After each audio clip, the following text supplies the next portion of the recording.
Hello, everyone. Welcome to the next episode of Chacha with me and Rohit sir as the co host of the show. And we are glad to bring you Navroop sir. He is an old friend and a mentor. When I used to do single, basically podcast on my own, he has been always been a repeated guest and who used to come and speak on geopolitics. By way of introduction, I think Sir does not need any introduction. He is already known wider in the geopolitical circles of India and has given his bites and his opinions on the current crisis, which is engulfing the world on different respectable media platforms. And also, he conducts his own show on his platform called Niti Shastra. He has also authored a lot many books, which I guess everyone who wants to understand from the India perspective as to what is happening in the world should definitely get them. We will definitely post a link below for you to purchase them. So Navroop sir, once again, welcome to the new iteration of Viduruvach podcast of our Charcha series, which I conduct with Rohit sir. Welcome again. Thank you so much. Thank you, Rohit. Okay, so without wasting much of a time, let us jump into as to what is happening in West Asia. There was this. I mean, the conflict started in Feb 2000, this year, 2026, and suddenly we saw that there was this for 1 or 2 months. The war raged on with Israel also participating in it along with the USA. And then after Iran utilized its geography and blocked the Strait of Hormuz. US also tried to uplift the blockage, but was not successful to do it. And then there was this sort of a ceasefire, a temporary ceasefire. In fact, an MOU was also signed by USA and Iran, in which interestingly Israel was not a party. But now, where we thought, I mean, the war will stop, or maybe some kind of an arrangement will be worked out between USA and Iran to basically how to handle Strait of Hormuz and how would the deal would look like. That discussion was going to begin, and now the second round of hostilities have suddenly erupted in the region. And now we are seeing that it's more lethal, it's more dangerous as compared to the earlier one, because I would say the escalation ladder has gone up a notch by both the belligerents. So, sir, we wanted to understand from India perspective as to why this has happened and who is to be blamed for this. What are the core reasons of this MOU being thrown away by America and Iran? Thank you so much, Vidura. First of all, I must say that the MOU which was signed between US and Iran on 18th of June, that was nothing less than a surrender document at treaty, or I would say the Treaty of Versailles version 2.0. The location was pretty ironic, Donald Trump signing digitally with, French president being over there on the sidelines of G7 summit, and then you had the Iranian speaker and the foreign ministry across from Tehran digitally signing it. Sorry, Pezeshkian, who was the president of Iran, signing the agreement. Since then, a lot of water has flown. But let me just recap it for you why we are here. We are what we are here today. Number one, immediately after MOU, the first problem that started was Lebanon, because Israel started attacking Lebanon and Beirut, the IE specifically, where the Hezbollah headquarters are present. And Iranians immediately claim, this is a violation of so and so. And you had a mini altercation between Israel and Iran as well, which Donald Trump had to step in to stop. And Donald Trump even used the F word against, Netanyahu and said, why the hell you cannot stop it? Literally, what's the problem with you people? But then that the whole thing was riddled in a very different manner. And I'll come to that Lebanon part, or rather, if I cover the Lebanon bit a bit quickly, the Lebanon thing was basically where the US was trying to, pay goody two shoes. One, with the Iran had signed an MOU in article where in the as per the Article 1 of the MOU, you had an understanding that Iran and its allies and America and its allies, that includes Israel obviously, would comply and would be in a non-aggressive positions in Lebanon. However, we know Israel states that Hezbollah fired few rockets, and Hezbollah says, and Hezbollah said that it is the Israeli occupation beyond the Latini River that prompted us to, go for the aggression. If you want permanent peace in Lebanon, they have to withdraw. So on one side was this MOU Article 1, which was the constant between term of the friction. The other side was that on the other side, you had Donald Trump, Marco Rubio, sign a, provide a different tact where they were directly in contact with the Lebanese government, where they were in contact with the Israelis, working up a ceasefire over there, virtually kicking outside Iran and Hezbollah. And the terms of the peace were disarming Hezbollah. So you had a quite dichotomic two parallel tracks going on. In one track, you were talking about disarming Hezbollah, the other without Iran. On the other track, you're talking to Iran without Hezbollah on Lebanon. So this is the policy bound to failure. Basically, Americans were trying to please both in a way. Donald Trump was trying to buy time from Iran, and he was trying to make sure that Bibi Netanyahu gets a win because for all the political purposes or the military strategic purposes which he wants to, or the security concerns which are. But this MOU, Vidura, went far beyond. It talked about a 300 billion reparation fund, which would be funded by the Gulf states, in which, ironically, Donald Trump wants U.S. companies to also be part of it, from ExxonMobil and everyone to be wanted to be part of the oil and gas fields in Iran.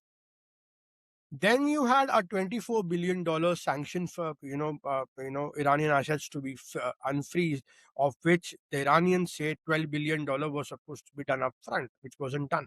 That was the one condition which they say was broken.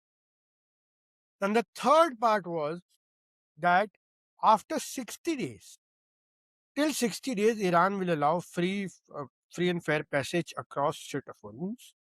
But after 60 days, Iran and Oman will form a joint maritime authority and ultimately run the Strait of Hormuz and decide the future contours of any maintenance charge or fees which is to be charged in consultation with Gulf allies.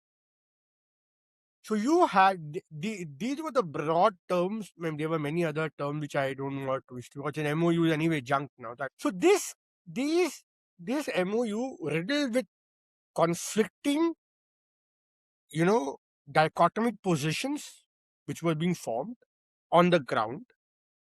And second, you acceded to certain terms which laid the foundation of the second round. When you gave a in principle approval to Oman and Iran to form a joint maritime authority, or which Iran calls Persian Gulf Authority, where they would collectively charge tolls or maintenance charge in other words, that gave a green light to Iran. Okay, yes, you can go ahead and do it. We are okay with it. But give us that 60-day period time, because unfortunately we have an election coming. It's politically very hot over here. Our other problems are also things, but you go ahead and do it. And once you've allowed it, once you have internationally accepted those agreements, even for a short term bit, you will legitimize the claims of Iran. Yeah. Donald Trump himself said a week back or 10 days back, when he said, we'll charge 20% fees on Strait of Hormuz. Yeah. We'll provide you ship. Yes. So in a way, he himself validated Iran's position. This can be easily monetized. Donald Trump said, I never thought of the Strait of Hormuz can be monetized. So now you have the Iranians saying, okay, you want to charge to 20%, we want to charge 2%. That's it. $1 per barrel. We'll take this much. We don't want Mars. So you have provided the Mm, foil for Iranians to actually go ahead and do what they always wanted to do. But in between the failure of the second, why did the failure happen? Because almost 40 days has passed. You never had none of these conditions of this MOU were met, neither in Lebanon nor sanctioning of unsanctioning of oil. It was done only for 15 days, right? Because JD1 said it is performance based, right? yeah. And then after that, you had the other, Strait of Hormuz, Iran saying, I control, and through my channel, that is the North Channel of Strait of Hormuz, will the ships and maritime structure flow. But what did the Iranians do? What did the Americans do? Americans, Galibaf and Arakchi, that was the Iranian foreign minister and speaker, they were working in consultation with Oman how to go about it, because obviously, as per the MOU, they both are supposed to run the Strait of Hormuz. They both have a territorial claim. Okay. But Americans pressurized Oman that you open the South Channel of Mm, Oman, which mm. runs through the two lanes which opens through Oman, and many ships from Abu Dhabi National Oil Company, ADNOC, Qatar's Oil Energy Agency, even Saudi Oil, Gilan Gas, they started transiting that Oman route with bypassing the Iranian. And the US Navy started escorting them one after another. Some ships went with the AIS off or without any transponders. Now, or what we call as dark transits, dark sails. So when you started doing this, the Iranians said, okay, now you are violating the whole sanctity of the memorandum, because you are pressurizing the Omanis. You are opening a southern channel and you are leaving us totally outside. And you haven't also given us anything extra. You supposed to give us, unfreeze our assets. You haven't done that. You've unsanctioned Iranian oil to a certain extent, but then again on 7th of July, you resanctioned Iranian. So you had this dichotomic back and forth, back and forth. The ultimately this led to the collapse of the MOU, and the hostility again began when the Iranians, trying to demonstrate their leverage on Strait of Hormuz, attacked couple of tankers. From one of them was Qatari's tanker, one of them was Singapore tanker, Evergreens, I believe, Evergreen fleet, and there were a few more tankers which were attacked. The Americans, they started bombing Bandar Abbas, Isham Island, Larak Island, all those island chains near the Strait of Yes. Hormuz. The Yes. Iranians started counter retaliating, then again American attack, then again Iranian attack. So this cycle continued for 1 or 2 days, and finally, Donald Trump said, I'm done with this MOU. It's over. Okay. And the To Iranians said, hell you're with also done them. with it, let's fight it out. Hmm. So this is how how the collapse of the second round was precipitated. The Israelis started the initial fire in Lebanon. Unfortunately, Hmm. the Israelis, for some good reasons, have so far maintained out of it. But they're itching to come back in. And the Israeli Channel 12 and Channel 13 are obviously saying, we are ready, we want to teach them a lesson of a lifetime, all that stuff. And Donald Trump is telling the Pentagon, make sure that you give hell to Iran. I mean, what worse can you give over here? You've already done 15,000 sorties before the second round. You have fired 1,000 tomahawks. Yeah. You've literally emptied your arsenal and your Patriot missile defense systems and all the defense systems, and you put your F-35s and all those jets on sorties. As per New York Times own newspaper today, they say that nearly 90% of Iran's ballistic missile defenses are back, and their ballistic missiles are back. So they are now fully fortified to push for another round. And then there are many other things which will as we go on. Yeah. True. Thank you, sir. For this detailed answer. Rohit, sir, do you have any question? Before I go further a bit on the topic. Yeah. I think Navroopji has put it very well. I would say the picture in a nutshell. But I think Navroopji, I would also request you to sort of highlight something very interesting that kind of got not by you but generally in the public discourse also sidelined a bit, and that was the proxy ability of Iran across many countries. Hezbollah, of course, is something that you've mentioned, but even something like Hamas and the kind of backing it had received from Iran in for a lot of years, or even what the Houthi rebels of Yemen have been receiving in terms of support. I think if you could also highlight some of that, it would be very interesting for our audience here. Okay. Now, Rohit, the point is that in our first book, we had written The Rise of the Shia Militias. Okay. And in my last book, which I wrote on Niti Shastra, which I launched in June, I had, totally revamped the whole chapter art and, put more stuff, and I released them back again so that people could get, one stop access to everything. So in those things, we actually wrote about, the how the Iranian nexus spread. So we have to understand that the Sunnis are more in population comparatively. The Shias are less in population. Iran is the largest Shia dominated country at this minute, right? And they have that famous doctrine of vilayati, where vilayati, something like that.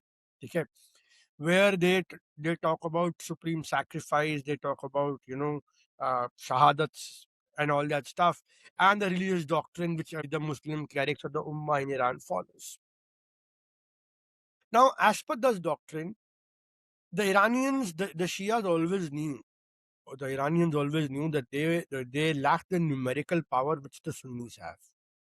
So to take on those numerical power, they form tactical and strategic alliances, whoever it came.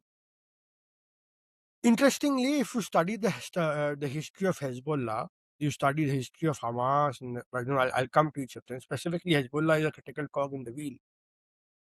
Hezbollah was initially formed in Lebanon in response to American-Israeli war in Lebanon in 1980s. That is when the Radwan group came into existence, and from the as a matter of resistance, and from Radwan then later on became the core of Hezbollah. So uh, from there on, Hezbollah expanded dramatically. It has allies, it has networks in Central Asia, Central America, South America, where it has alliances with narco terror networks, drug peddling, terror financing, gun running. All those, Hezbollah is one, which is why if you guys would remember, 1994 around, we had the Buenos Aires bombing of the Israel embassy in Argentina. You would all remember that, right? Apart from the CIA based bombing in Beirut, which was a very big one. So Yes. Hezbollah cult maintained itself into a transatlantic network of huge network, where it had roots even in Europe, because from Europe it used to get financing and terror financing and everything, and used to have network with drug cartels in Mexico, drug cartels in Nicaragua, drug cartels in South America, Latin America. On the other side, you had uh, you had Shia groups aligned with many other proxies which seemed well, like Hamas was one in Gaza. Hamas was actually a Sunni Muslim. Hamas was primarily backed by Muslim Brotherhood, the biggest financer was Qatar and Turkey's ideological backing to Hamas. But interestingly, Iran also contributed to it. A Shia dominated country also contributed, because the interests converged when it came to Israel, right? Gaza and Correct. Israel. Correct. So, and Hamas was actually originally founded by, if I'm permitted, Israel had a bigger role to sabotage the PLO and the Oslo Accords. We all know Yeah. how Hamas was founded. And even Haaretz and all these articles, the Israeli publication says, Netanyahu himself admitted, I allowed the Qataris money to flow into Hamas till 1 month before the 7th of October massacre. So that was the complicity of the Israeli security apparatus of watching over growing a menace to grow in its backyard, because it justified the Israel's drive to sabotage the two-state solution. That we don't want the second two-state solution at all. Having a part, not coming back to Iran. Then you had the pivotal war in Syria, which totally transformed the Middle East. So you had President Bush going into Iran, dismantling the Ba'athist Party, Saddam Hussein and Ba'athist Party. The Ba'ath Party went out of power. There was chaos as Iraqi state, virtually dismantled. And then you had these factions of these the Ba'athist elements who joined, and later on with Al Qaeda and formed ISIS, that is Islamic State in Syria and Iraq. Right? Then ISIL collaborated with Al Qaeda in Syria, which is also called Jabhat al Nusra. And interestingly, the current Syrian president, Ahmad al Shara Ulf al Julani, was once part of ISIS. Then later he became part of with Zawahiri in Al Qaeda in Jabhat al Nusra, and then he separated away from from that as well and formed his own group, Hayat al Sham (HTS) in Syria. He was the one, if you ask Ahmad al Shara, whose history is that he left Syria in a young age and went to Iraq to fight the American forces, and he killed American forces, and today is the same guy is the president of Syria, and America is treating him and unsanctioning him. That is a bizarre policy of the worst kind. Absolutely. So, and there has been, I think, I don't know, there was this one video which came out of MI6's some ex official saying that how they trained Al Shara in all the mannerisms and of being a gentleman leader, and then propped up and brought to Syria as some kind of a liberator from the Assad family and the Baath policies. And the other thing, I just wanted you to clarify is that the Baath party was the socialist party, right? Which wanted to have power in the Arab world. It's very interesting, actually. I mean, they were socialist, but yet it supported all the authoritarian regimes, all the dictatorial regimes in these In part of fact, the world. I think Navroop would also be in a better position to say this, but they were also a Arabist party. They wanted a kind of something like a united Arab state, United Arab Republic, and there was an experiment even done by Gamal Abdel Nasser with Syria, which failed, and within years they just fell apart as independent political entities all over again. I think Navroopji would probably be in a better position to tell us that, but that was also one of the agenda of the Baath parties across all these states, that they wanted one united Arab federation or something of that sort, political one. True. So there was this Baath party in Syria, there was Baath party in Iraq, and Yeah. then, Exactly. as Rohit said, they Yes. always had a dream of a pan-Islamic unity. Exactly. Gaddafi was also part of it, sir, or was it different? Gaddafi had a different agenda altogether. Okay. That was an agenda, and he paid the cost for it. And I Gaddafi know. is a very good test case why the Iranians are not agreeing, and I'll come to that. Yeah. Sure. Yeah. So the point is, Vidura and Rohit, that you so the war and so when the ISIS, it was these very Shia militias, Kitabi Hezbollah, Al Badr, Noor al Maliki, who happened to be the prime minister of Iraq for a Yeah. long time, Long. came from Al Badr militia. Wouldn't knew this that he also came from militia. Damn. Yes. So the prime minister of Iraq was from Al Badr militia, right? Yeah. Interestingly, Iraq had 55% of Shia that were dominated by a Sunni Saddam Hussein. Now it's reversed. The Shias are dominating over the Sunnis. And the the Kurds in Erbil Yeah. and Yeah. Mahmoud Barzani, Northern part, KD, yeah. northern part of it. Yeah. So now you have a very different structure emerge in the Middle East, where during Qasem Soleimani's time, when he was at his peak during the Syrian war, when the Iranians, the Russians, and the Turks, along with Assad, were fighting together, this squad was formed during that time. They were working together to defeat ISIS and defeat the jihadist group who was sponsored by the Sunni Arab states, right? The Gulf Arab states, Yeah. Saudi Arabia and Qatar.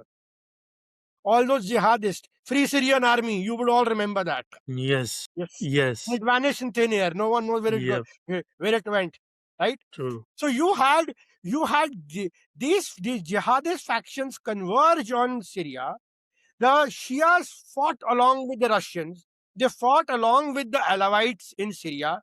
Hezbollah paid huge price for it, and ultimately they managed to get the Syrian Republic in order under Assad. They managed to put ISIS out of operation, ISIS Caliphate out of operation. So at that time, at certain time, the American CENTCOM was actually collaborating with the Iranian and the Shia militias on the ground, or providing them the air cover to make sure that ISIS is defeated. Yeah. Right? And today, the same very forces are at loggerheads. True. Interestingly, those very jihadist factions whom you try to defeat are today back in power in Damascus, and you're telling the Shara that why don't you fight against Hezbollah for me?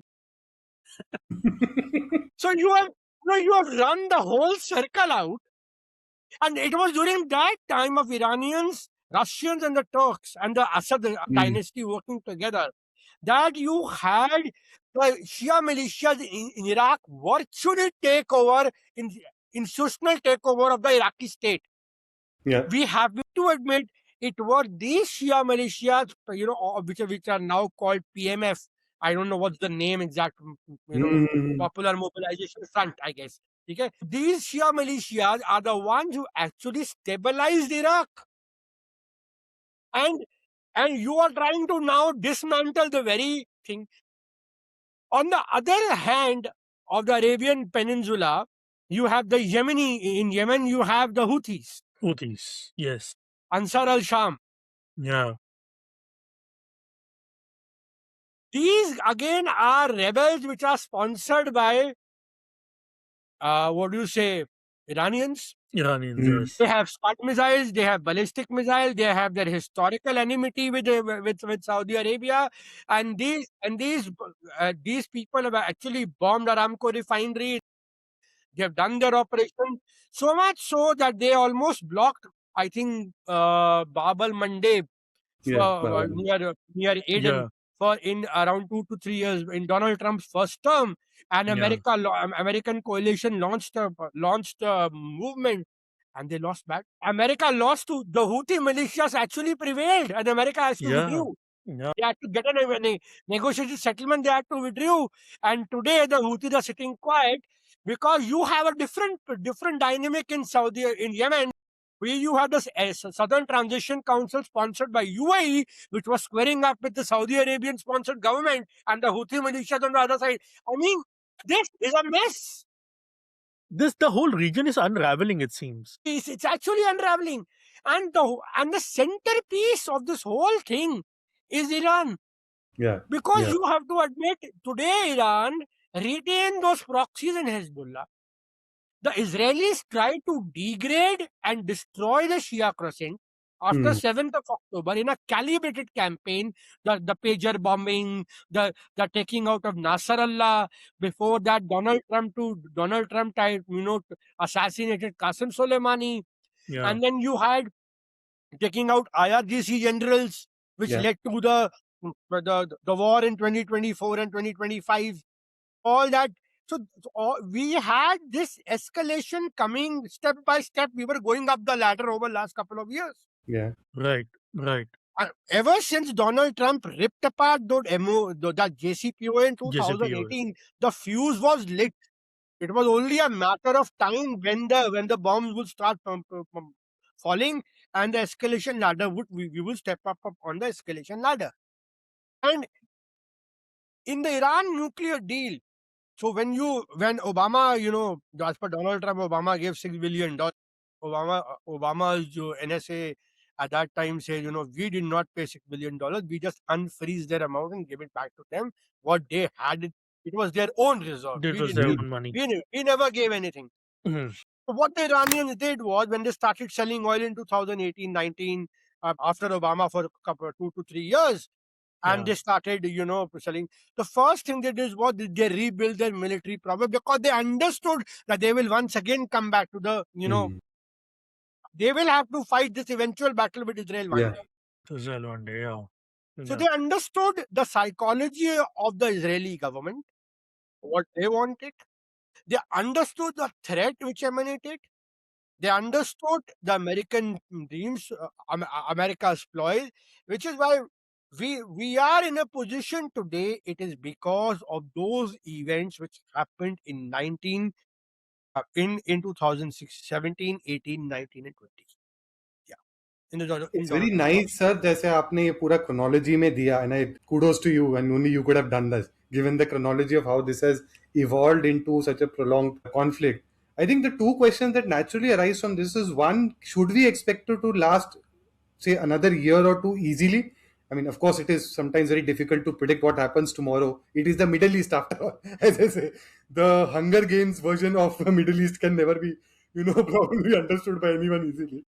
But the one, that whether it is long enough, and two, whether, I mean, of course, countries are now like India, or say the Far East countries of China, Japan, Korea, all of whom have significant energy interest, market interest in the region also. For them, what is the big takeaway, and how are they trying to adjust to the new reality? Maybe if you could shed some light on both these aspects. How long do I expect this war to continue? Few years, Hmm. Hmm. Fair. 2030 minimum, right? Okay. And It's a lot. but I see, we should get ready for more Hunger Games in the Middle East.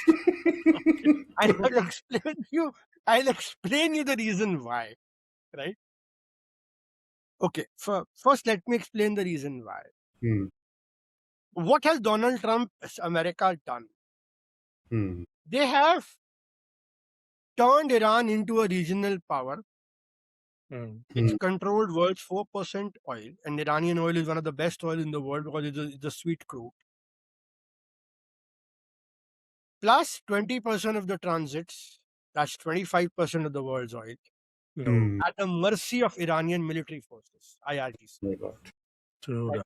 You have turned that state into a regional power where it is on its own, asking if it can just shoot one drone, one missile, hit few tankers, and that's it. The strait is closed.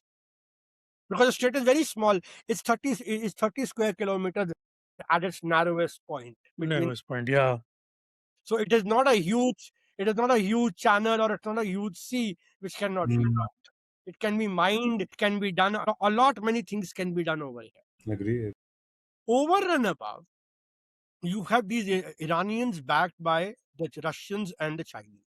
Hmm. And today, the New York Times reported that the American intelligence is saying, oh no, the Chinese and the Russians have provided pinpointed targeting, that the Iranian missiles are now able to dodge the American defense system. Hmm. So they're actually giving a display of fireworks, where the missile, instead of directly coming down to target, it will go here, it will go here, they will Yeah. bounce in the sky before they Yes. go down, so Yes. that the system gets confused. Where do I fire? Right? That is the brilliance of these missiles, and this technology could have only been possible if the Russians and the Chinese would have helped them out. Yeah. The, Yeah. the strat intel about the value targets of bases and the critical assets about American bases and the troops and positions is being provided by Russia. The GPS rating has been provided by Baidu of China. So fully armed and fully backed. This is like, you have given Russia its Ukraine, and you have provided strategic intelligence by CIA to Ukrainian drones for long range strikes in Moscow, and taking out nearly 40% of Russia's refinery. This is Russia's way of paying you back, saying, Hmm. okay, Russia, I'll make sure that It's destroyed. Hmm. you have these power proxy games, and Ukraine and Iran have actually become the proxy power plays of the two axes. Of the two axes. Very. Right. On the Right. other side, you have the Americans and the Europeans backing them. On this side, you have Ukraine. On this side, you have Russia and the Chinese backing Iran. Right? True. continue fighting. True. Iran is so huge. It has that BRI, the trade corridor, the land corridor, the railway corridors with Central Asia, with Caspian Sea linked to China. So there is no way you can isolate Iran from Russia or break its supply chain with China. Yeah, You may be able to stop the Hormuz transit, but still a lot of Iranian oil is flowing through Pakistan, CPEC, Gwadar transit. Yeah. A lot of Iranian oil is flowing through Middle East, through Central Asian pipelines. Yes, Or and they're going through a road as well to correct. China. yeah, They have some arrangement. I forgot. China and Iran has an arrangement. They are building a railroad basically, which will directly take the oil to China. So I mean, they are Yeah. sorted. So, That's- so what you have done is, without recognizing the nature of the threat, the Americans intervened. Rather, they knew the threat. If you read Hillary Clinton's interviews, he says whenever we talked about a war with Iran, we would when we war gamed it, the first thing that would come to table is what happens to Strait of Hormuz. What if the Iranians block it? How do we open Okay. it? Yeah. And he said, I fail to understand how this president overlooked this critical aspect of actionable intelligence and went ahead with this. Seduce. In this unwinnable war, because they cannot win it. It's been 4.5 months. They have not even, leave aside reaching Tehran, you've not even been able to cross Hormuz. You're standing in Gulf of Oman and firing, man. Yeah, I mean, you are unable to take the island of Chain. In the Hormuz itself, the Keshem Island, Zara, different yeah. yes. So you're not taking you're unable to take those islands. You're unable to also I think one fundamental thing which I don't know how America is sort of missing is that the kind of decentralized structure Iran has got, the command structure is totally decentralized. And given that it is also a highly populous country, and after the assassination of its supreme leader and since the death of Qasem Soleimani, IRGC, as you have said, IRGC became more pivotal role in Iran and its politics and its institutions. And there are layers and layers of institutions they have built precisely because I mean if we look at Iranian history, we will see that it has always been the pawn of great powers. Since the days of World War I, World War II, and later on as well. When you had this whole Shah who was Yeah, an asset of MI6 and CIA. So I think after when Islamic Revolution happened in Iran in 1979, I think one fundamental thing Khomeini understood on how to insulate Iran from further, different powers coming in and taking our benefit and using our territory for their gains and not giving us back anything, which used to be the thing during Reza Shah's dynasty rule, and then Pahlavi rule as well, his son's rule as well. I think And what is very instructive to add to your point, Vidur, is what has happened with Mahmoud Ahmadinejad in the last few days. yeah, That I think is a signal in many ways from the Iranian side as well that we probably are more on top of the game than you had imagined us to be. Now that you think yes, about it. yep. Interestingly, the Israelis outed that Muhammad Ahmadinejad was in touch with Mossad and doing. And the next day on the funeral, he's sitting with the Iranian leaders and joking around, and he's seen walking around. This shows that the the double agent game Yeah, was played very well, exactly. and they got their sources. And I remember 2008, 2009, Muhammad Ahmadinejad had met Jewish rabbis as well once. He had done a meeting, right? So this this is this is another element to the surprise. But my broader point was, yeah, look. So you have a dominant Iran built, which Hmm. has emerged out of this Hmm. conflict, gaining control over that leverage, where it can threaten its Gulf neighbors to a blockade and even international economy, the global energy supply chains. On the other side, what are the Americans doing? They are now saying, okay, you transfer S-400s for Erdogan to transfer S-400s to Emirates. Okay, via Russia, I'll provide you F-35, Yeah. overruling the Israeli objections. Yeah. And that would mean when you have Ehud Barak, an Israeli minister, say that the Turkey is next Iran for Yes. us. Yes. And this is the battle which we are going to fight next, right? And then you have the American president saying, okay, I'm providing you F-35, please. So are you in senses, or are you deliberately now trying to? So you imagine what is happening. On the other side, you have an Iranian pole emerge out of this conflict, more dominant. You have a pole in Erdogan, which managed to sabotage the Kurdish incursion or the Kurdish plan of Israel of pushing in the Kurdish forces and destroy IRGC's control over northern Iran, and you create an uprising inside Iran. You have now Donald Trump want to empower that Erdogan with F. So you are already, it is the second largest NATO army. Yeah. So if you are empowering Turkey, you are strengthening Turkey as another pole. On the third pole is Israel itself, which wants to expand itself into a greater Israel, or probably, say, I am the biggest arbiter in the Middle East. In the Middle East. On the other side, you have a Saudi Arabia, Pakistan, Egypt, and Turkey spans Sunni alliance, and basically GCC led Saudi Arabia, which is saying that, look, boss, I am not going to be dictated by the Israelis, or I'm not going to be dictated by Iran. I'll form my own alliances. Correct. Defense pact. Correct. So Correct. you see the pillars emerge. One is the Sunni alliance of Saudi Arabia, Pakistan, Egypt, and extend Turkey. On the other side, you have Turkey, which says, okay, Syria is already mine. I've expanded with Ahmad al-Shara. I want to expand further. My Ottoman dreams are there. Yeah. On the other side, you have the Israelis saying, I want a greater Israel. On the other side, you have the Iranians saying, I control the Strait of Hormuz. Yeah. And the Right? and the Shia crescent And, in the and region. I want my Shia crescent back. So you have set Middle East up for decades of conflict. That's Because true. these powers will now keep on fighting among themselves. Today, True. it will be Iran, Israel. Tomorrow it will be Israel, Turkey. Day after tomorrow it will be Saudi Arabia, Iran. Then there will be Saudi Arabia, Turkey, because the GCCs don't gel with Muslim Brotherhood. Yeah, true.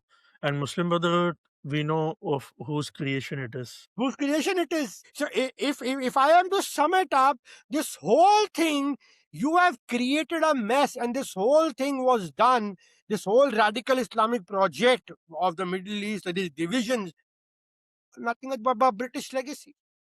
Yeah. Very Yes, true. sir. Very true. And Very they true. are the masters of the player, because actually the British who shut down the Strait of Hormuz, and not IRGC. Yes, yes, it was the British first. It True was the that. British first. It was British first, yes. The green light was given by the British. Okay, go shut down, no Yes. problem. I mean it's like history repeating, sir. During the World War One, it was the British only which first shut down, and now through their Lloyds and through insurance corporations, they are doing the same indirectly.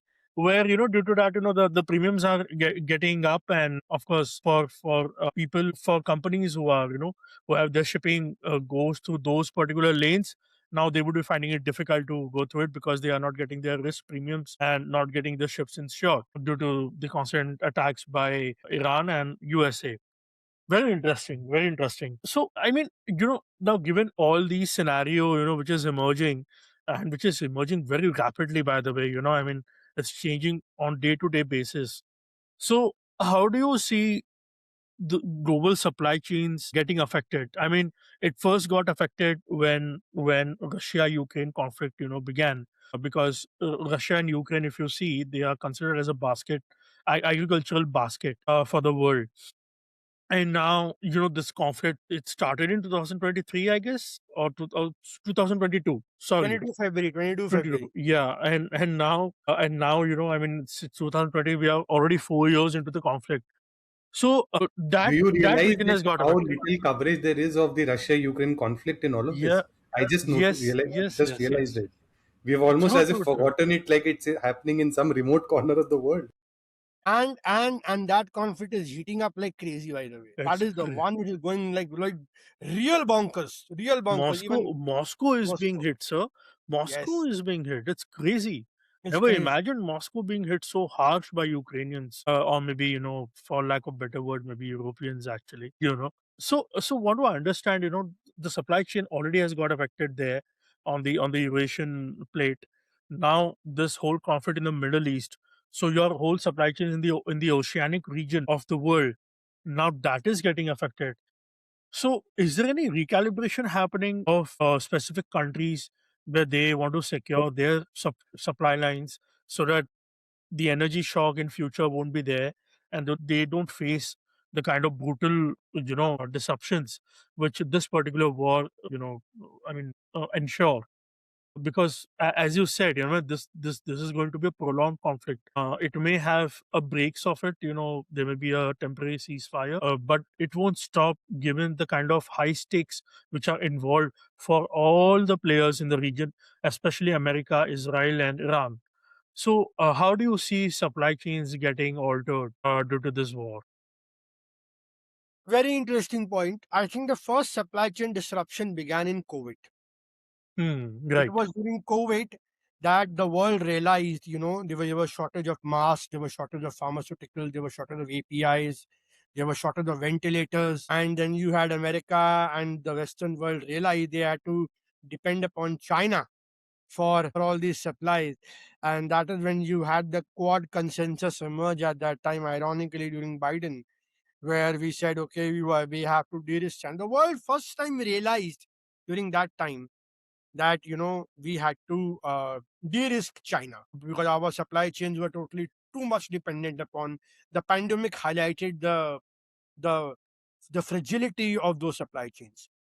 The second big supply chain shock, which was a bigger one, like as you said, was the Ukraine conflict in February 2024 to 2022. During that conflict, that led to a supply chain shock because Russia is a huge commodities oil supplier. A lot of Russian oil energy was sanctioned, and then you had metals, uranium, and so many other fertilizers, so many diamonds, so many other things coming out of Russia, which was also sanctioned.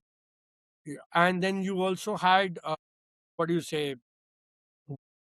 Ukraine and Russia collectively contribute to 30 to 40% wheat of global wheat supplies, which is why they are called the grain basket of the world.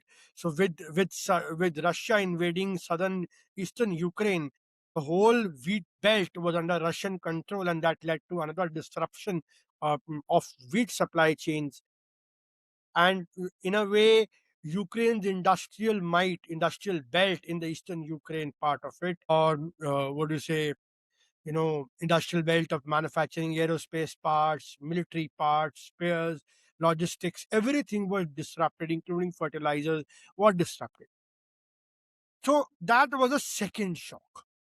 Now we are coming to the third, and I believe this is the bigger shock than the second one. So Ukraine was a big, and Russia's shock was a Russia thing was a big event because during that conflict, the Americans froze the euro dollar reserves of Russia.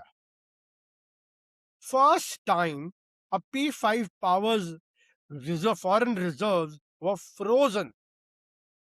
And that to euro dollar reserve, not the US dollar in America. Euro dollar was something which the European central banks had at that time.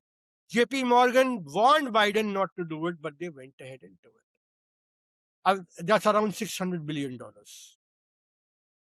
That meant that Russia realized that America can weaponize dollar, its reserve currency, and it is an unreliable, actor in the geopolitics. And that from that time onwards, Chinese, the Russians, the Indians, they constantly started diversifying away from US treasuries, US dollar holding, and into gold. If you see the gold bull run, actually began when the Ukraine war started. because the trust in the global monetary system, which was being run for last 7, and in the dollar system, broke. And when that broke, Russia ventured towards dollars. When in between, when President Trump came, he gave some breather to Russia. So Russia managed to get some of the reserves converted to gold and diversify away. Same time, the Chinese have been buying gold spree like crazy. India's gold reserves have gone up from 500 billion, 500 tons to nearly 820 tons. We've added 50% more of our reserves, and we still have around 100 tons which are there in Bank of England, which are also due to come. So by the time we end this year, I think we'll be touching around uh, 900 to 1,000 tons of gold. So you had a supply chain breakdown over there. Huge weaponization of dollar. Seismic event, first time in the world. Now you come to the Iran war. In Yeah. this, by blocking Strait of Hormuz, you made sure that oil supplies to these countries, to doing this by doing this nonsensical war, you allowed Iran to block Hormuz, and oil to the Asian countries were blocked. Right. And when I talk Asian countries, the biggest oil importers from Strait of Hormuz are whom? China, Yeah. India, Yeah. Japan, South Yeah. Korea, right? Out of which two are American allies. Yeah. One was a supposed strategic partner. Yeah. One is your adversary, right? The Chinese, very interestingly, Vidura. So Hormuz doesn't only controls oil; it controls natural gas, LNG. It is the supplier of fertilizers. Yeah. Okay, That's because a lot of Saudi Arabian and phosphate fertilizers come from this, because for phosphate fertilizers required sulfuric acid, and for sulfuric acid you need the rocks and the potassium which is widely available in the Middle East, yeah. Right. right? So you had the oil, you had LNG or gas blockage, you had fertilizer blockage, you had petrochemicals blockage, you had a massive blockage through Strait of Hormuz. Through Strait of Hormuz, nearly 10 to 20% of the world oil and approximately 10 million barrels pass each day. And the transit of around 140 ships used to happen, which today, if we talk about today, at this moment, is down to 20-25 ships. Oh. It was in the wartime down to 8 to 9. Now it is down to 20 to 25 ships. Then you have you have imposed a blockade on Iran. Iran has imposed a blockade on Hormuz. You have imposed a counter blockade on Gulf of Oman. The Chinese oil will not go, but Chinese are importing oil via Central Asia. And they are buying oil through what do you say, your Russia. So, Hmm. but you have to understand that what was the game plan? If the America's supply chains through this is disrupted, this Hormuz is these oil supply chains through Hormuz are disrupted, the biggest net gainer would stand to be America, because it is a large oil LNG supplier, it is a large oil supplier, it has got Venezuelan oil under its belt now, right, Yeah. as a colony. And then it is also a large helium supplier. Helium is required for semiconductor plants, which South Korea would need. Yeah. Correct. Qatar is the largest supplier, but apart from Qatar, America is the second largest supplier of helium gas in Yeah. the world. So what America is saying is, look, I am self-sufficient in oil. I don't need the Middle Eastern oil. But I want to restructure the whole supply chain using this war. I want China and India that you must stop buying the Iranian oil, stop buying the Russian oil, and buy the American oil. Not me. The Scott Bessent, the Secretary of Treasury, has said this on TV very clearly in an interview. that I want Chinese and I want the Indians to buy American oil and do not buy the Iranian oil and the Russian oil, which is why now they have re-sanctioned the Iranian oil and re-sanctioned the Russian oil as well. As well. So you have this, you have created a supply chain. There was a crisis due to this war. You have doubled down, but is it totally one-sided? No. There's another side to which people do not talk about, which is the Chinese have 1.3 billion barrels of crude oil reserves, which is nearly 3 to 4 times the American SPR. American SPR today stands at strategic petroleum reserves. Today stand at 316 million barrels per day, million barrels of stock, while China has 1.3 billion barrels. That is the preparation which the Chinese did, anticipating that this conflict is coming. Now, Chinese, on the other hand, have a lot of their mobility, their automotive sector on renewables, a lot of Yeah. power on solar generation, a Correct. lot of power on nuclear, a lot of power on coal. They have not been stupid like Americans. They have diversified. So they are able Okay. to withhold a certain amount. They have the capacity to extend themselves for another 2 to 3 months into this. But guess what? America's petroleum reserves have fallen down to 1963-year-old low of around 316 million barrels. And by August 1st week or August 2nd week, they will fall to 270 to 280 million barrels, because America is serving its allies' demands for oil by releasing its strategic petroleum reserves to control the oil market and keep the Brent down. This is I mean, if suppose, I mean, as you've given a timeline that by August it may get depleted to a very lower level, which won't be sustainable for America, okay, to keep supplying oil and also maintain the market rates inside America for the American citizenry to afford the oil, and which will also shoot up the prices. But now given this scenario, which may very well come for the America, and Americans are also aware of it, then do you think that America may take a step in this particular war, in this again, which hostilities which have started against Iran, where they may take some really harsher step to ensure that that scenario does not happen in August? And time is running out. Today we are sitting on 19th July. We have just, maybe 10, 11, 12 days now for July to get over. August is near.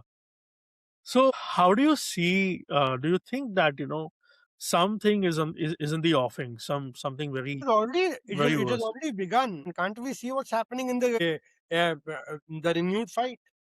Yeah, What is this crazy shit of restarting the second round? yeah, true. They want to they want to restart this second round because Donald Trump itself at the NATO summit said no, that NATO G7 summit said that we had only 4 weeks of oil remaining Yeah, reserves. yeah, We had to sign the MOU, okay, yeah, to fill in some reserve, but unfortunately those reserves were never fulfilled. Those MOUs Yeah. were never adhered to. And yeah, today the Iranians have the capacity to sustain this kind of campaign for another 1 month, 2 months, 3 months. yeah, Can Hmm. America extend beyond August? That is the biggest point. Because by August mid, America will have to do two things. Either it can sustain its domestic oil supplies, mm, or it will have to supply its allies. Right? And if it has to supply to its allies, what will happen? The domestic gasoline prices will shoot up. Number one, inflation goes up, right? right, Number two, if you start supplying to oil, you will hit the low time low legally mandated emergency levels of 270 to 280 million barrels by August mid, first weekend, August second week. At that time, if you take it below that, the cranks will collapse. yeah, You cannot withdraw more oil. It's like that oil is in part of the system already, that is to keep the body functioning. Yeah. The minimum level of blood pressure of the oil in the body which you need to maintain. Similarly, that is the minimum oil which you need to maintain to keep the system functioning. You cannot take it down to zero. Right, right, absolutely. Then what will happen? Brent will, what is today at 80, will skyrocket Yeah. back to 100. Yeah. Okay? Back to 120. And when that happens, you know what will happen? The same very Japanese, the same very European allies, the same very American allies will start selling the US treasuries to cover up their energy bills. That is the most liquid option they have. Right. They will not sell their gold. They're going to Yeah. sell their treasuries. If they start selling the treasuries, the yields go up. If the yields go up, bond yields go up. America has $10 trillion of debt due for renewal this year. You know, every 10 basis points adds $40 billion of excess interest payments. Literally, FCUK'd. You have no option, which is why I wrote those articles in my book. And the clocks are running. Mr. Yeah. President, you don't have time. Right, Yeah. right. So I mean, I've read that article and it's very interesting. And I wanted to again, touch upon that. The five clocks, and one deals with the American bond market. The second deals with the yen carry trade of Japan. The third is the crude oil shortages, which you just touched upon, as to how it may unravel. The fourth is the realignment, which is happening at real time Hmm. as the conflict rages on. Both these conflict rages on. And fourth is, of course, I mean, which is really worrisome for Donald Trump and the Republican Party, is the U.S. midterm elections. In So, the biblical terms, there is this analogy of the four horsemen of apocalypse. I think it is fair to say that these are the five horses of the financial and geopolitical apocalypse that's heading our way at God break speed right now. exactly, exactly. And the world is the oil markets and everyone is now today. Literally no one is today bothering.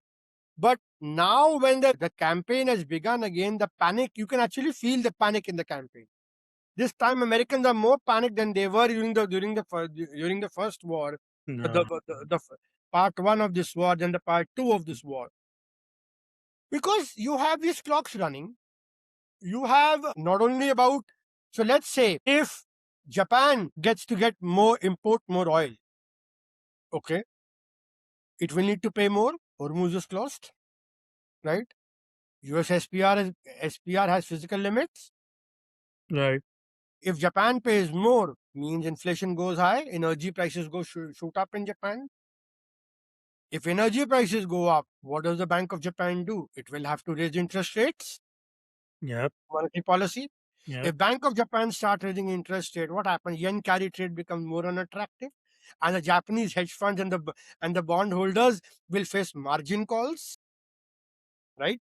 And once they start facing margin calls, they will have to liquidate their positions in the US bond market, which is a large, from where they used to earn arbitrage on the money they took from money that low interest money, because now servicing debt in Japan will become more difficult, more expensive as the interest rate goes up. And Japan, to save its skin, will be, Yeah. that means they will have to liquidate the US bond. If they liquidate US bond yields shoot up. If the US bond shoot up, the whole carry trade collapses. The whole carry trade collapses. It will just not be Japan. The global financial market will go into meltdown, because Japan was the underwriter of the global financial market for last 30 years for providing liquidity at 0% interest. 0% interest. So true. So Hmm. true. So true. So true. Very, very important points that you have made. Really, very So, important point. so this is the another clock which is running, and Donald Trump. How long? See, US Treasury can issue bailout of Fed swaps. You know what they call, you know, dollar swaps. Treasury can issue 219 million dollars of 219 billion of swaps. But Federal Reserve can issue unlimited, and they have special facility with Bank of Japan to make sure the carry trade continue doesn't unwind. How long will with Federal Reserve keep bailing out? Yeah. Today, USD JPY is touching 162, Hmm. right? So it is becoming more and more problematic. Whenever it crosses 161, Bank of Japan intervenes to buy Yeah. dollar, dump yen to control the levels. Yeah. How the level controls? When the hell breaks out in August, mid September, will you still bail out? Agree. You have the Emiratis asking, oh, supply us swap lines as well. Otherwise, we will also be forced to trade in Chinese yuan. Chinese one. Hmm. Damn. You have Saudi Arabia, which is trading oil in Chinese yuan. And then you have the bigger geopolitical play also, and which I will call the next clock. The next clock which is happening is the geopolitical play. So one, you had the crude shortage, you had the American bonds, and Hmm. the Federal Reserve raising interest rates, which are likely to happen by later of this year. Then you had the Japanese bond, and the yen carry trade, which is the third clock. The fourth is the geopolitical clock. Now, what is the geopolitical clock? You have the BRICS summit coming up in India Yeah. in September. Will the BRICS countries roll out their payment settlement systems finally? Hmm. Or will they wait for Really. Donald Trump to become a lame duck president in November and then do it next year? My guess is on the second point. I believe India would not want anything on its head. So India will not do anything. India will just let this summit pass. Because we are already doing enough to unsettle America. And that enough is about last year, Rohit and Vidura, August 3rd, RBI came out with a circular. Okay. In that circular,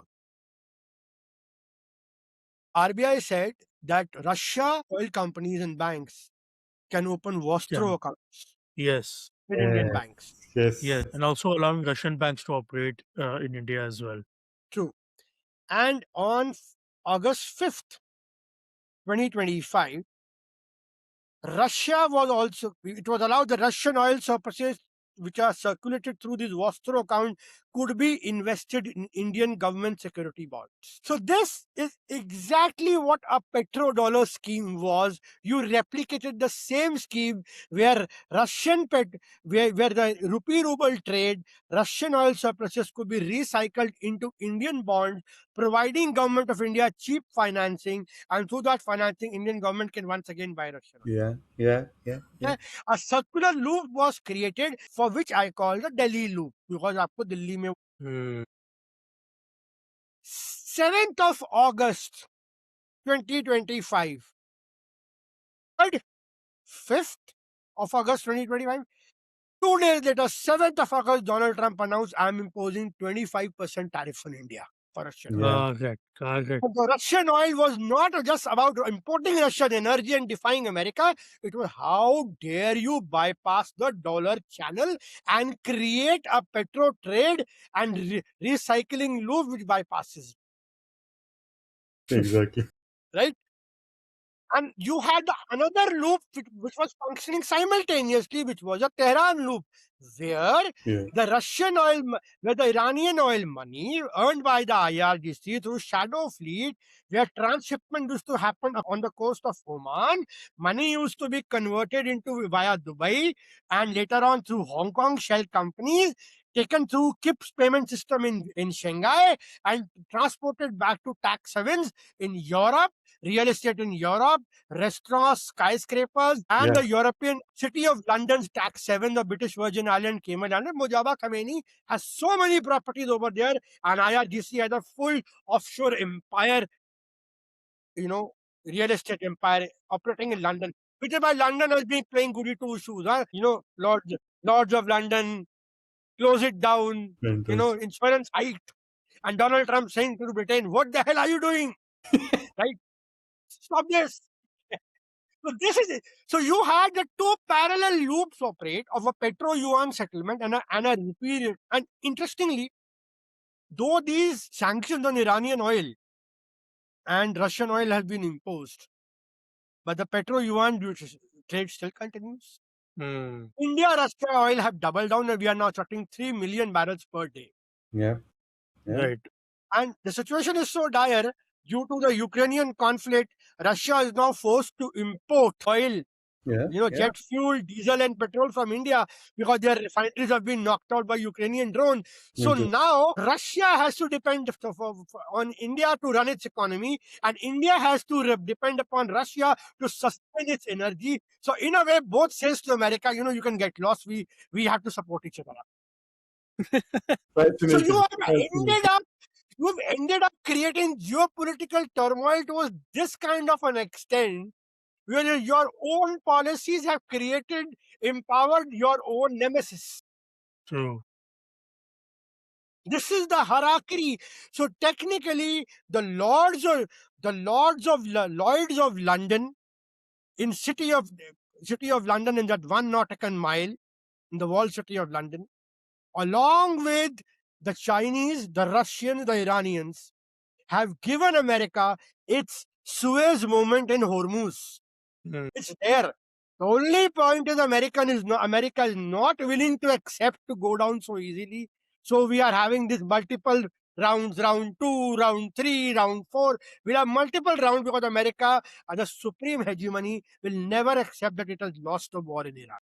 It's so poetic that you mentioned the Suez movement, because in the 1950s it was the US that had literally asked Great Britain to back off. Yep. And basically bullied it away. So this also, it's almost like, Navroop ji, I think you must have seen this movie called Dulhe Raja kisi zamane mein aayi thi. And Yes. उसमें हमेशा Kader Khan, whenever he's asking Johnny Lever कि तुम मेरी तरफ है कि उसकी तरफ है, Johnny Lever is saying, sir मैं तो आपकी तरफ हूँ, pointing towards the other direction. So that is ये what कैसे he's मेरी तरफ है? playing for the last so many days now.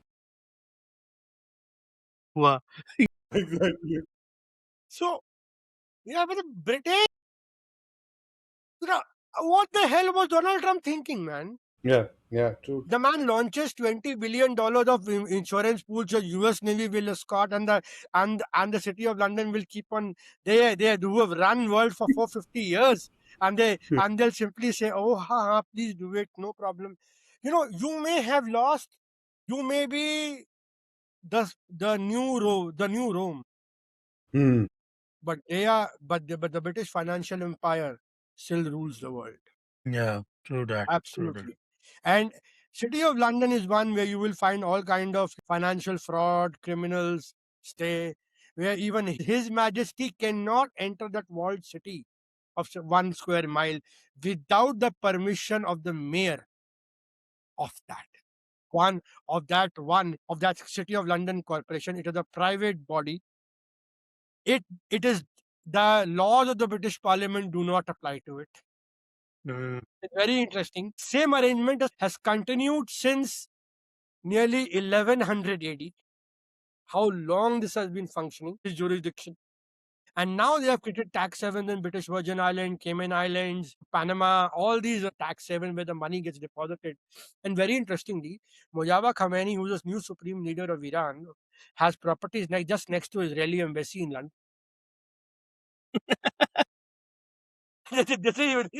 This is even more ironic, right? He owns a skyscraper in Paris. Oh. He owns a restaurant chain in Frankfurt, bank accounts in Switzerland and Liechtenstein. The man is pretty filthy rich. If you give me the discretion, I would say he's the British protege in Tehran. Okay, that makes sense. He's a British protege, and which is why Donald Trump is being given its Suez movement. Suez movement. And that's the reason. And that's the reason why Europeans are also not sort of turning totally against Iran, the way they have done for the Russians.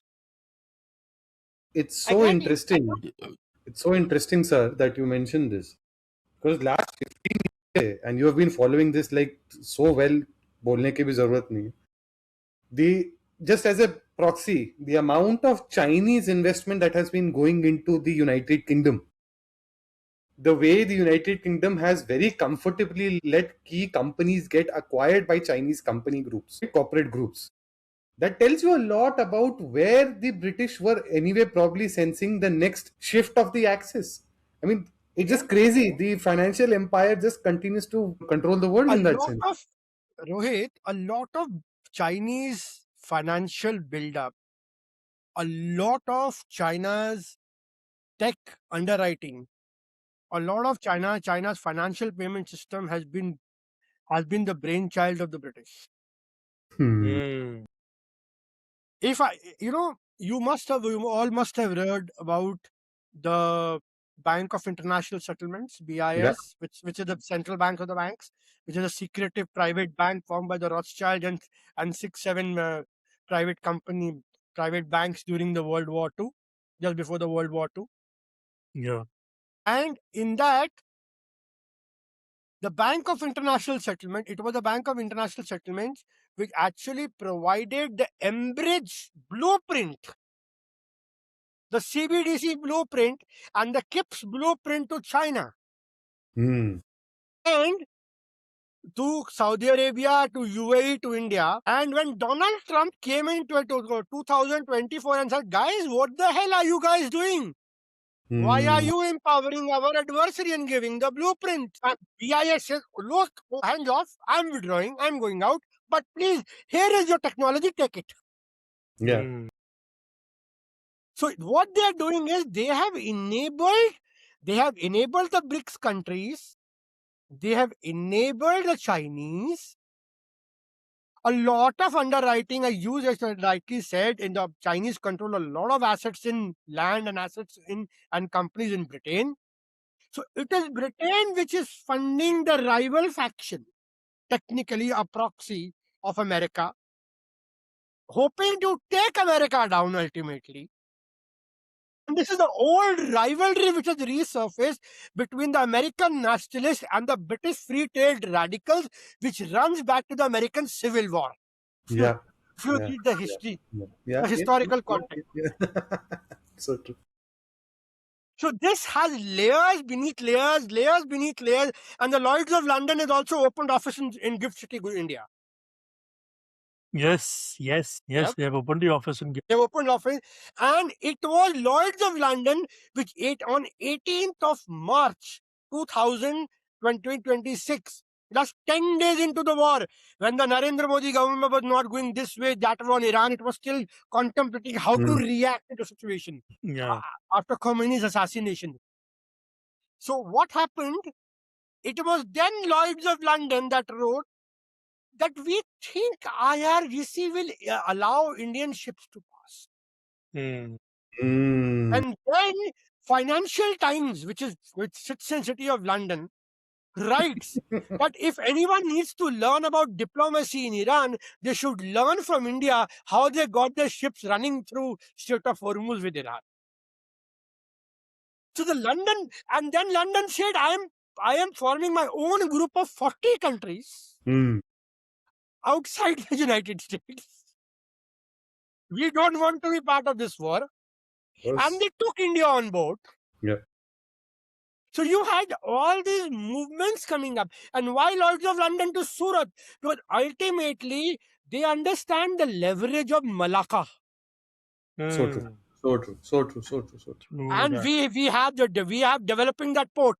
So the Lloyds of London, they understand that yesterday it was Panama, today it is Hormuz, and before it was Suez, then Panama, then it was Hormuz, tomorrow it will be Malacca. Malacca. And Malacca, and interestingly, sir, in our region, I think only two navies have the capability to block it. One is Indian American Navy and Navy one and is the Chinese. Indian Navy. That's it. Yeah. That's it. That's it.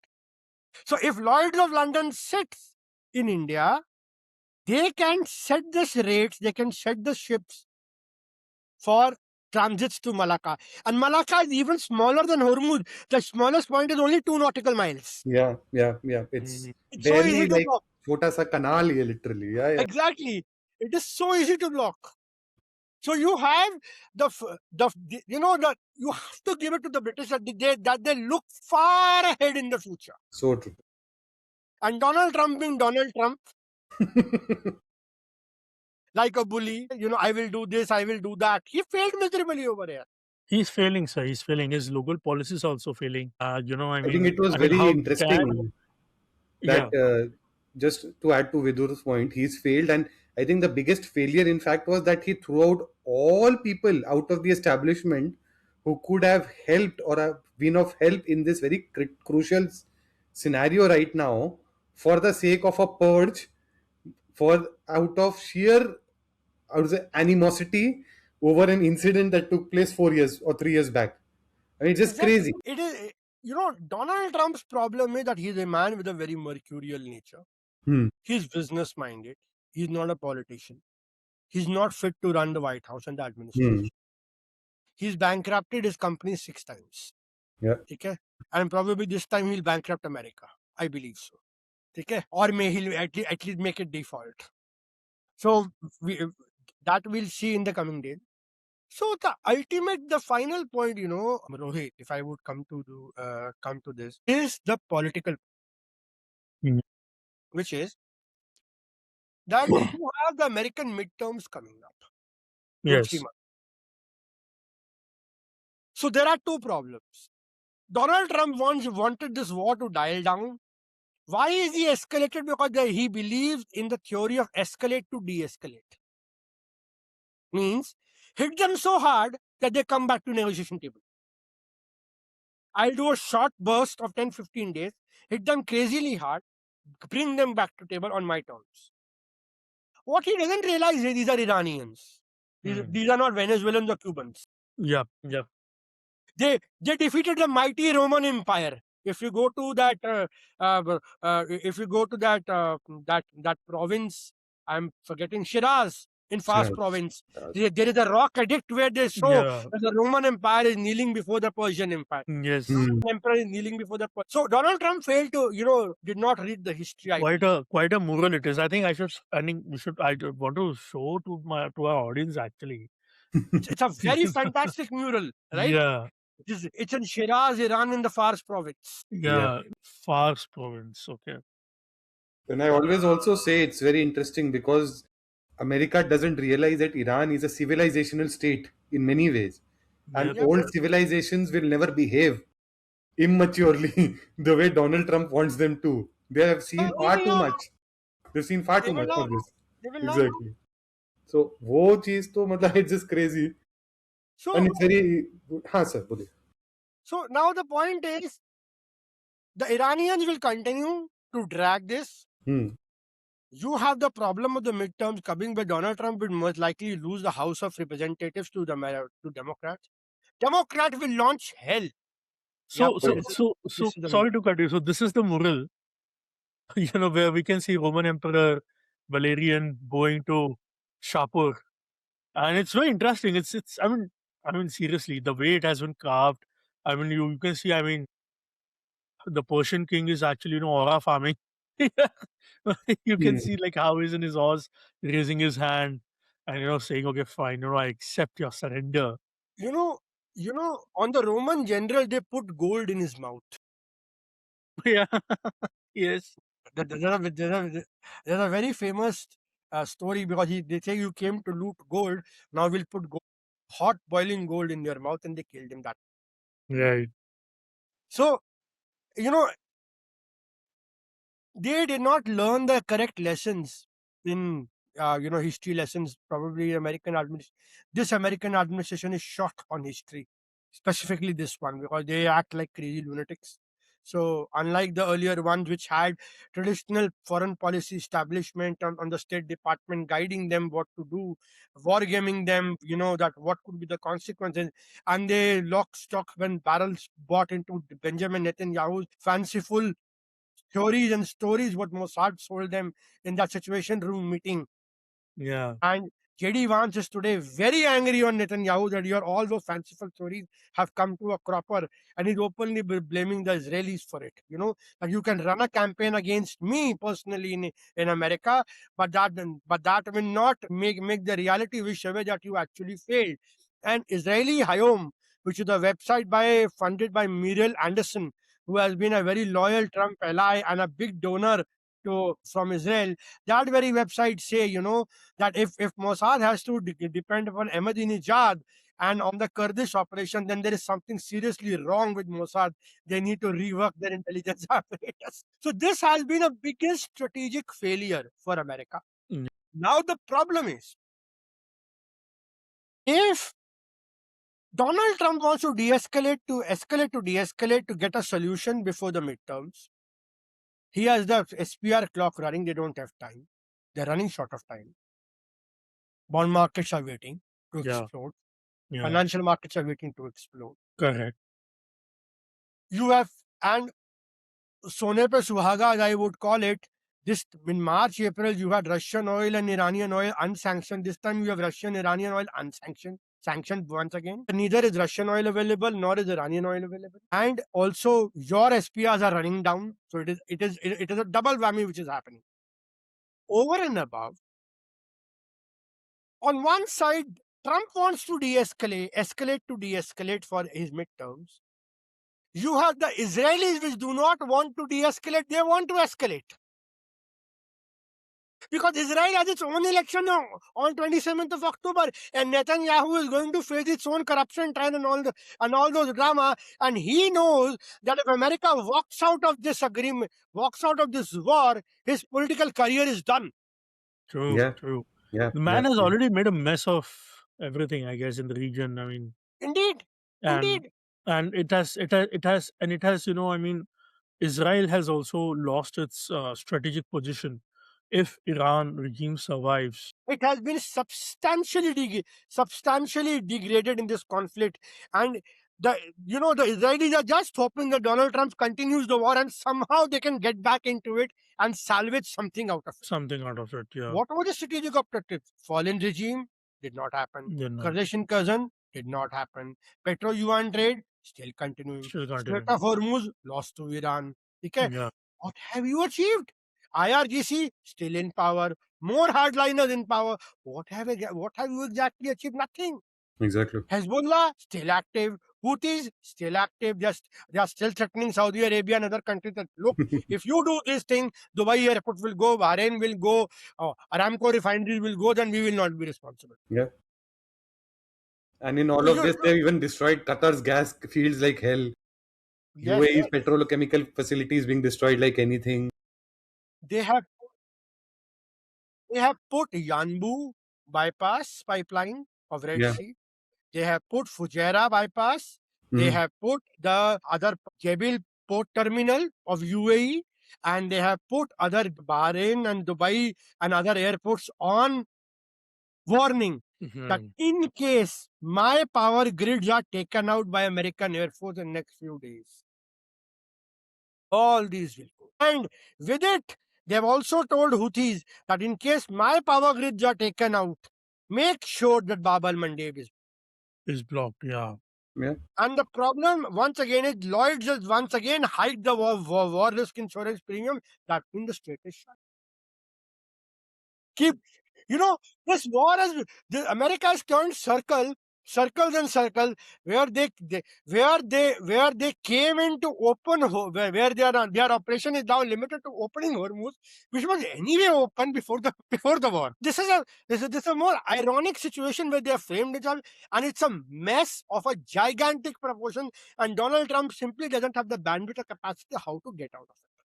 Unfortunately, he had good advisors in Tulsi Gabbard and Joe Kent who were telling him, do not fall for Israel, withdraw, let the regional actors deal with it, get Turkey involved, get the Gulf states involved, get China involved, get the powers in the regional powers together and find a solution to Hormuz and get out of it. It is not your problem. But no, it is my problem. And then you took on the whole world. You lambasted your allies, European allies. You lambasted India. You want to re-sanction India once again on tariffs, 100% tariffs on Russian oil, 12.5% tariffs on Section 301.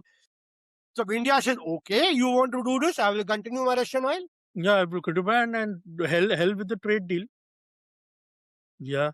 So you are creating more enemies, and it is not adding up to solve the problem.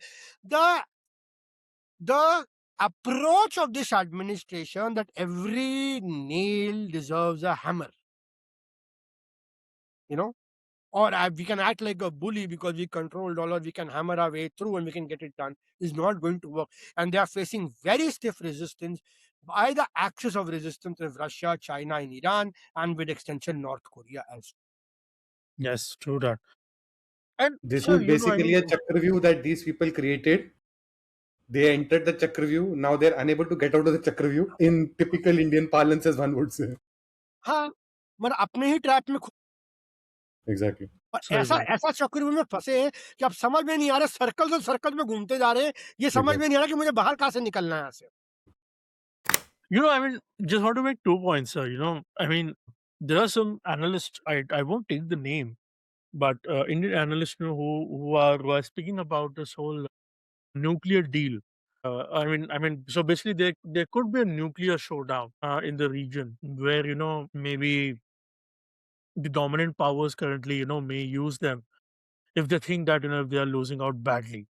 And second, we have some people who still think, some analysts who still sort of think that America has something up to its sleeves, something secret sauce that they can overturn this. So how do you? Just to be a devil's advocate, do you see any sort of leeway America and Israel may have in the region to turn around things against No, Iran? no. I'll tell you very frankly, I go by rational, realistic analytics and I don't go by supposed theories. The rational analytics suggests me a nuclear strike is next to impossible, because if you hit Bushehr nuclear power plant or anywhere, the nuclear cloud will go over within 20 minutes. It will reach Abu Dhabi and Dubai. They will become a radioactive place. Okay? Unless you want to damage UAE and make Dubai and Abu Dhabi radioactive, I do not think the Americans and the Israelis want that, because UAE is an ally of Israel today. Yeah. So you're trapped. You are actually trapped in a very bad situation. And to all those thinkers in India, that our strategic thinking in India has become very binary. We think either America or Israel, and we think about the conflict through religious prisms. They're Islamic radicals, so we must support Israel because Israel is doing our job against the radicals. Yeah, I don't know how So we true. got this So theory. true. That logic is, that is the overall sense which Yes. some in strategic. Then I want to ask them one thing. I have a few questions to these kind of experts. Tell me one terror attack Iran has sponsored in India. Hezbollah, Shia militias. Rather, Qasem Soleimani was instrumental in getting 46 nurses out from ISIS captivity when Sushma Swaraj was the foreign minister. Yeah. Iran had such close links that they are providing you link from Chabar all the way into Afghanistan so that you can counter Pakistan. They provided you access to Central Asia. They even offered you military help during the Kandahar hijack to do a commando raid via Iran. Even that is part of it. Yeah. So you had the Iranians cooperating with you in every manner, in Chabar to everyone. Even today they are saying that please come back to Chabar if it is possible. So we have to understand that the Iranian radicals are not anti-India.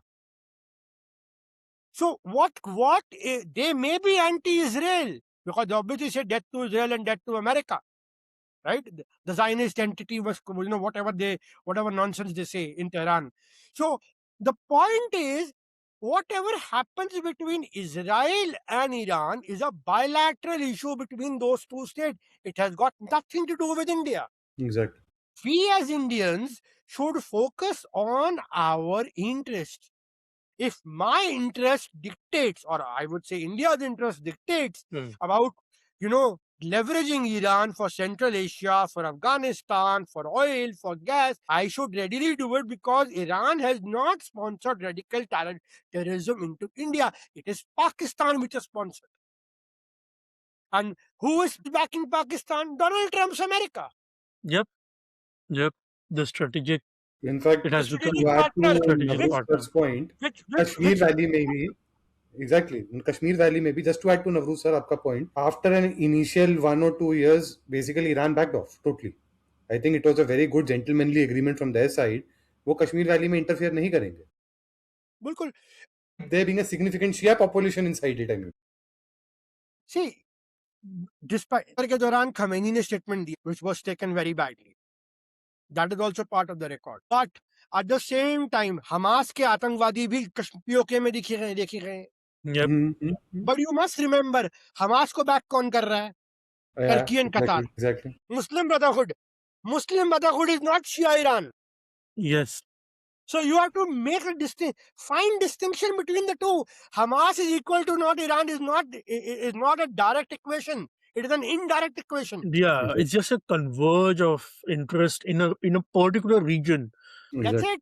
you know, and that's the reason they act together. But the original creator itself is someone else, and we know who it is. We Correct. already spoken about it. True. Yeah.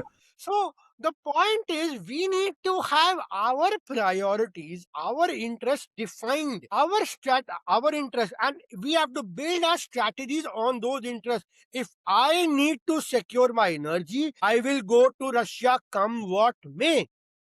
Yeah. If I need to secure my arms, my BrahMos, which worked flawlessly during Operation Sindoor in integration with Indian missile defense systems, Akash and Akash Tir and ICAS. So anti-drone systems. I will not leave the Russian partnership, come what may. They offer us something which no one else offers. The Americans don't offer us. And if America offers us technological access in the big tech and artificial intelligence, semiconductor chips, I will be more than willing to collaborate. I am not denying that I'm an anti-American, or we should not be anti-American.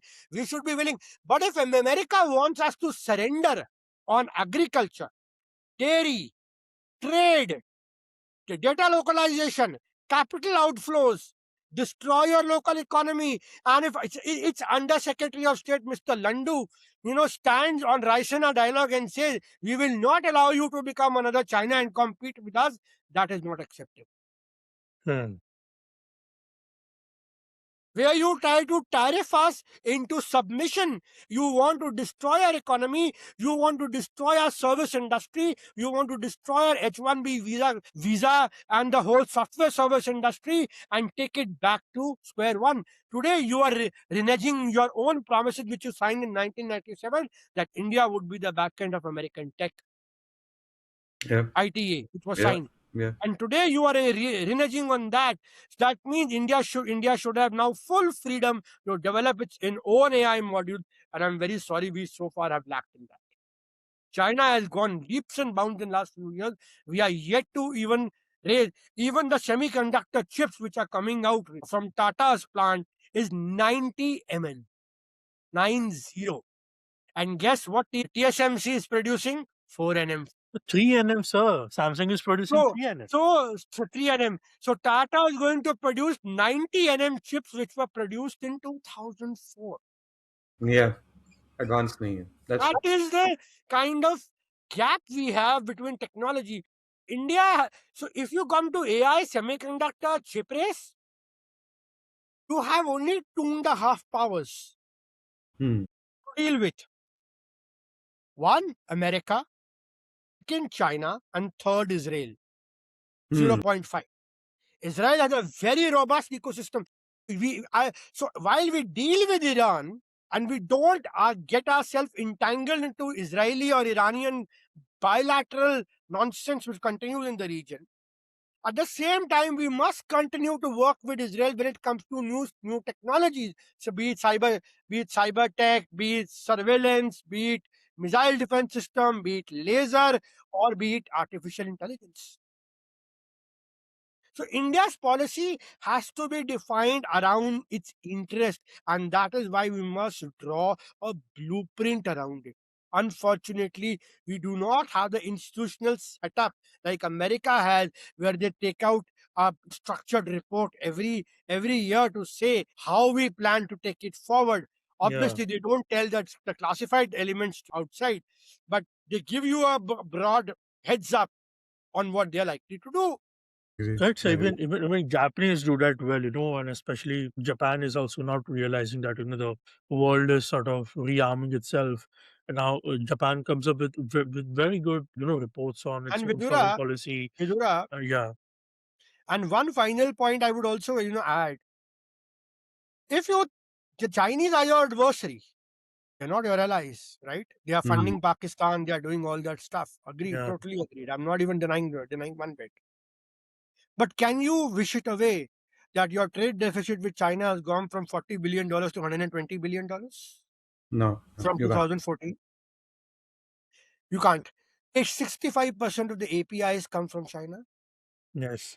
If you are a biggest pharmaceutical exporter to the world, you depend upon APIs from the China from the back end. Vertical integration has still not happened to that extent. When it comes to renewable energy, a lot of those wafers and those polysilicon also come from China. Yep. Yes. When it comes to heavy machinery, a lot of them also come from China. So much so that your companies have to request China. When it comes to battery technologies in automotive sectors, from Tatas to everyone, they all use China. Yes. Yes. They all use Chinese tech, battery tech. So much so that even Reliance is asking help from China. Yep. Mahindra is taking batteries from BY. Correct. So the problem is the supply chain is so much integrated that you cannot wish it away. So we are in a different kind of an era. This is the Cold War 2.0, unlike the Cold War 1.0, which we are black and white between communism and capitalism, US or Soviet Union. Here you have America and China, bifurcation of supply chains, two countries, two giants, having their own ecosystem, having their own supply chains, trying to divide the world between who's going to take and who's not going to take have the bigger pie of the share in the global affairs. And then you will have the middle powers like India, like GCC, like Indonesia, which will participate both ways. Hmm. Indonesia is allowing China to build its high-speed railway at the same time it is signing defense agreement with America. So you have this dichotomic thing play out because the supply chains are built that way that you cannot totally decouple. Even Besant and Rubio has said that we can't decouple from China. Yeah. Yeah. We have to reduce our dependence. We have to de-risk them, but we can't decouple. So if we cannot decouple, does it make full sense for India to join American camp and totally go against China? It makes no sense. Because we will be taking the proverbial battle and end up becoming the biggest losers in the game if we fight American war against China. So that's my closing remark. In a way, the world order is totally changing.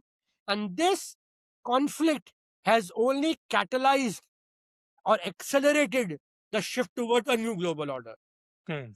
One conclusion is that American military might and the biggest military alliance in the world of America and Israel face a stiff Iranian resistance, and they failed to break the resistance of Tehran. And that means the limits of American military power has been exposed brutally in the Iranian counter-retaliation this time, in asymmetric warfare. True, sir. And this means America's will to enforce unipolar diktats across the world has faded.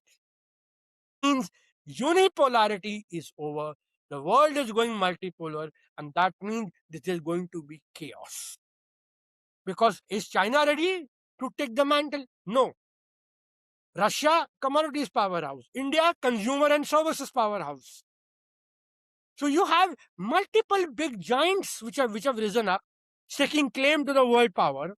Give the big table, and these countries will play against each other, and which means they will not decline of America and rise of multipolarity is going to be the next theme for next 20-30 years, and this is going to be the most chaotic period in this whole world, which will be riddled with non-stop conflict. Yesterday it was Ukraine, today it is Iran, tomorrow it will be Taiwan, and ultimately it will be India, Pakistan. Hmm. Yeah. Yeah. Now North Korea, South Korea is also one Yes, threat. North Korea, South Korea as well. Yeah. So if all these conflicts ultimately explode up, and then sooner or later, one day you will realize 5-7 years down the lane, that we are in a world war. I think that's a great. Only that multiple events of multiple wars are happening simultaneously. I think that's a great note, and a somber note, but a great note to end on. And it just reminds me of the way the Second World War also broke out. It was always in spurts and stutters. It was never like the entire world was fighting on its own, and one fine day everything just blew up. I think that's why and Vidur and I have had these conversations. I always say I think the World War has started. It's just that you not realize that it started because the We're intensity of actually action in the isn't middle there. of one. We're Yeah, actually in the middle of one. exactly, exactly. It's just that the intensity still doesn't surprise us to that extent, which is why we are not, Yes, we have. horrified by the idea of what's going on. True, true, true. I think this has been a very, very illuminating podcast, sir. Thank you for taking our time, and to speak so eloquently on different topics, on different questions, with with you on you. And of course, we keep reading your articles on Niti Shastra, on Substack, on our platform, and also, diligently follow you on X. The kind of updates you give when it comes to geopolitics from the Indian perspective. And we do wish that, you keep providing us with these tidbits, whenever you have time with you, because I thought that, maybe Iran and American conflict will stop, and now there would be some kind of a working arrangement. But I think in these recent part days the escalation has been quite brutal, honestly. And now both the countries are threatening to, hit the critical infrastructure, and that would be very, very bad for the world, because that will push the world towards, Desalination plants are being hit now. yeah, now being hit now. Kuwait has been hit. I mean, it's crazy. You are being पानी के लिए तरसा रहे हो यार, मतलब, Yeah, yeah. so. And I'm sure the rebuttal is also coming from the American side against Iran. And I do think that, they would target some critical node of Iran in maybe in few hours, maybe, from now. And then, there is a possibility that, we may have an economic downturn due to this, if this conflict gets prolonged beyond August, so, just I mean, I just need a very, very small comment on this. Like, for example, if in future, let's say in the midterms, Democrats get the power, and most probably, let's say there is a hypothetical regime change in USA where, Democrats come to power than Republicans. Do you think that the intensity of this conflict would reduce? Because in Ukraine they were totally, totally with Again, with the Ukrainian side, but on Iran, do you see any change, or do you see no? I believe this will happen like, okay, you fight for 2 months, we take a pause for 2 months, we fight for 2 months or 3 months, we take another pause. So maybe the pauses will grow bigger next time onward, because the resources are depleting, because they don't Yeah. have the SPR more to flood out. Yeah. Got it, got it, got it, got it. So means the conflict will go on for a few years now, and I think this may culminate into a much wider war. Though I don't wish it, but I think the conditions look like that. Where it may become a wider war in future, because alliances are still forming up, right? Countries are still talking with each other. Alliances are still forming up. So once the alliances gets firmed up, then I think you have this whole calibrated approach from each of these alliances, which may form in future. I don't know where India would stand, or whether it would be a third pole. That would be interesting to see, where our country Indeed, stands indeed, indeed, indeed. in this whole vortex, which is forming. Once again, sir, thank you for taking out time, My and pleasure. coming onto this episode of our Charcha, and we wish, to come, whenever, you may feel to, to impart the wisdom to our audiences. It was my pleasure, and it was really, like, we had a wonderful discussion. It was really, Absolutely. really. Thank you, sir. Absolutely. And I'm so glad, I mean, I'm doing with Rohit on this, and he had some, some illuminating questions as well. I mean, I mean, to say that, it used to be me all the time, asking you stuff.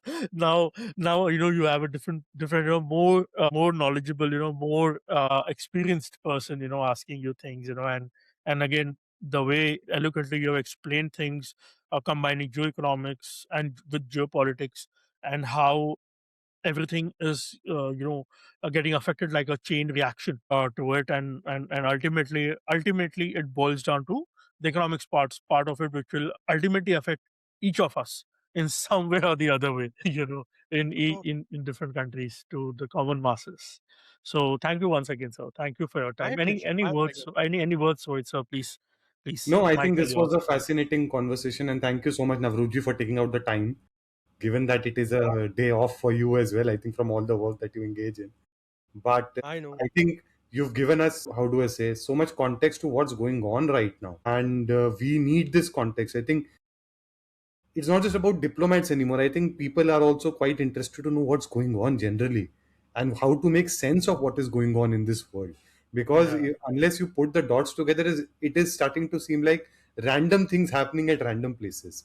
But only absolutely. if you are now, since you are one of the few who's putting the dots together, you realize that there is some kind of a bigger picture here. And I think all of us, even in our personal lives, at some level, need to start becoming cognizant of this bigger picture.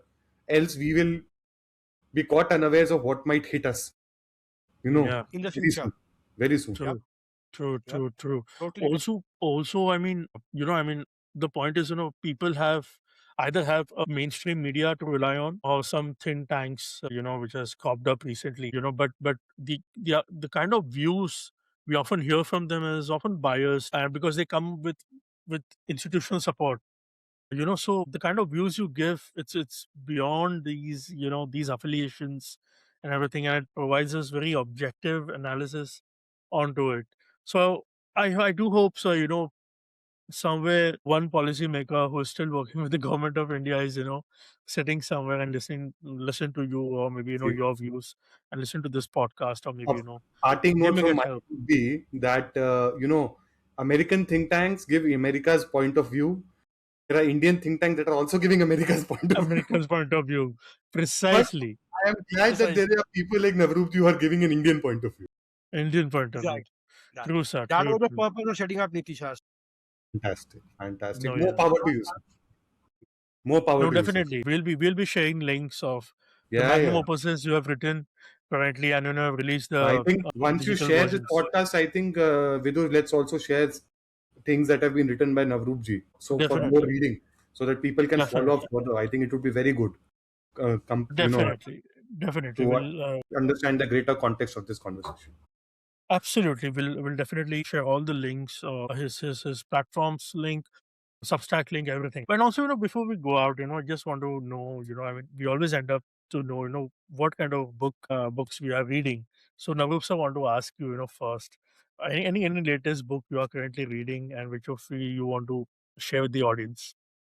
I last geopolitical book I read was of the New York Times, the regime change. Hmm. Very illuminating because it gave us insights how the Trump White House functions and why this war started and how it started, how the levers within levers work. Then I am obviously today these days now focusing on my spiritual pursuits. So I'm more into Osho's Ashtabakar Gita's renditions, Lovely, right? lovely. That is something, in this chaos, it gives you peace of mind, So true. literally. So, that it keeps you grounded. Yeah, when you see this mayhem and chaos and noise on social media, you hear that pravachan at at late in night, or when you're doing your workout, you actually, uh, you know, literally, get your thing. So my only recommendation to your people would be, Yeah, that everyone, I would say everyone, and the best part is Osho's Ashtavakra Kisha is available in audio postcard in the Yes, website yes, as well, yes, yes. on on various Spotify channels and Hmm. podcasting platforms, and there are 91 episodes, and everyone should actually just, like if you are doing a workout, say like you're going for a gym, or you are about to sleep, just spend those half an hour which you like to spend, instead of doing web surfing and doing nonsense. Just listen to that podcast for half an hour and then quickly keep it down and understand the context of it. It's beautiful. It gives you the higher purpose of life. mm, true. And that is what this is what separates us from the rest of the world, the Indic civilization, because we have had such beautiful renditions and expositions of Indian spirituality, Osho it just happens to be one of them. You have his Shiv Sutras, and you even have Dikhata. Here it tells you how do you deal with the concept of death. That it is to be celebrated and it is not to be feared. Fear. It is not the end. And which is where, where Bhagavad Gita, Srimad Bhagavad Gita talks you about the eternity of the soul. This takes you further. Ashtavakra Gita even takes you further. It says, you are no more a karta, you're just an observer.